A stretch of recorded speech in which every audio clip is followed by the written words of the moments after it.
Hello everyone, good morning.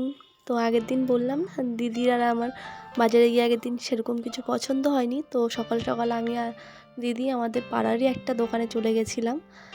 তো কিছু শাড়ি দেখছিল দিদি আর চুড়িদার দেখছিল। আমি এখান থেকে কিছু নেব না, তো আমি আমার জন্য কিছু দেখিনি। আর দিদি অনেক কিছু দেখার পরে এই চুড়িদারটা পছন্দ করেছে আর এইটা নিয়েছে। এই চুড়িদারটা খুবই সুন্দর। আর দেখো, বিড়ালটা এখানে খেলা করছে ঘাসের সঙ্গে, আর আমার বোন আবার সেটার ভিডিও করেছে। আর এই বিড়ালটা না পুরো পাড়া ঘুরে বেড়ায়, কিন্তু বেশিরভাগ সময় আমাদের বাড়িতেই থাকে।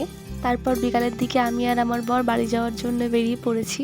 আর বাড়ি ফেরার সময় আমার মনটাও একটু খারাপ করছিল।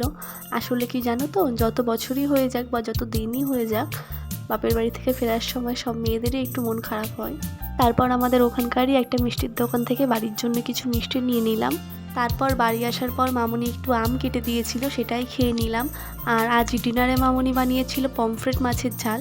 তো আজকের ব্লগটা আমি এখানেই শেষ করছি। সবাই ভালো থেকো, সুস্থ থেকো, টাটা।